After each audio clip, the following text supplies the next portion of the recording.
राजकारणात दर मिनिटाला काहीतरी नवं घडतंय। बातमी कुणीही दे, पण खरी अपडेट मिळते फक्त राजकीय लाईव्हवर। निष्ठा विरुद्ध नवप्रवेश, भाजप समोरील महापालिकेचं महायुद्ध। महापालिका निवडणूक जशी जवळ येते तसतसा भाजपचा राजकीय रणसंग्राम अधिकच तापत चाललाय। पक्षबांधणी, प्रवेशोत्सव आणि शक्ती प्रदर्शनाच्या गदारोळात एक वास्तव मात्र ठळकपणे समोर आलंय। निष्ठावंतांची अपेक्षा आणि नव्यानं आलेल्यांची महत्वाकांक्षा यांची थेट टक्कर। भाजपनं निवडणुकीच्या तोंडावर इनकमिंग एक्सप्रेस सुरू केल्यानं पक्षाची ताकद कागदावर प्रचंड वाढली आहे। विरोधी पक्षातील आजूबाजू नगरसेवक, प्रभावी नेते आणि कार्यकर्ते भाजपमध्ये सामील झाले, पण ही वाढलेली ताकद आता पक्षासाठीच डोकेदुखी ठरत असल्याचं चित्र आहे। कारण 20 प्रभागात केवळ 78 जागा आणि दावेदार तब्बल 529। इतक्या मोठ्या गर्दीत उमेदवारीचं फळ कोणाला आणि कशाच्या आधारावर मिळणार, हा प्रश्नच आता राजकीय चर्चेचा केंद्रबिंदू ठरलाय। एका बाजूला वर्षानुवर्ष पक्षासाठी झटलेले निष्ठावंत कार्यकर्ते, तर दुसऱ्या बाजूला निवडणूक तिकीट या आशेवर पक्षात दाखल झालेले नवप्रवेश आहेत। काही प्रभागात तर 3-4 बलाढ्य दावेदार एकाच जागेसाठी उभे ठाकले।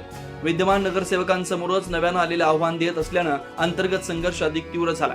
तिकीट नाकारलं तर नवप्रवेशितांची घर वापसी होईल का, आणि निष्ठावंतांना डावललं तर बंडखोरी उफाळून येईल का, हाच प्रश्न भाजप नेतृत्वाला सतावतोय। या रणधुमाळीत पालकमंत्री चंद्रकांतदादा पाटील, आमदार सुरेश खाडे आणि आमदार सुधीर गाडगीळ यांनी सूत्र हाती घेतलीत।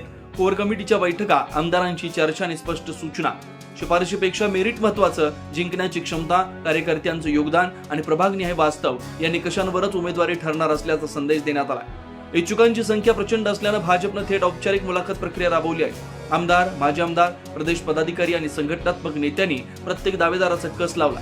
त्यातून तयार झालेला अहवाल थेट प्रदेश नेतृत्वाकडे पाठवण्यात आला।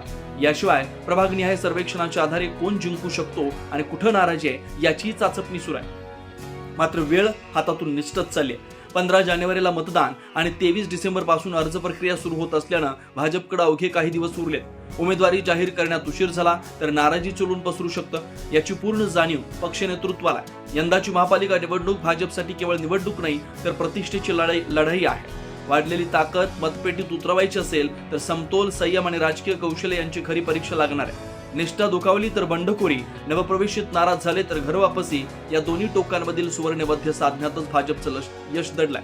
आता पाहायचं एवढंच, या राजकीय कात्रीतून भाजप नेतृत्व किती कुशलतेनं वाट काढतं। राजकीय घडामोडींचं सर्वात वेगवान अपडेट फक्त इथेच राजकीय लाईव्हवर। आमच्या YouTube चॅनलला लाईक, शेअर, सबस्क्राईब करा आणि रहा राजकारणाच्या रणभूमीवरील थेट नजरेत।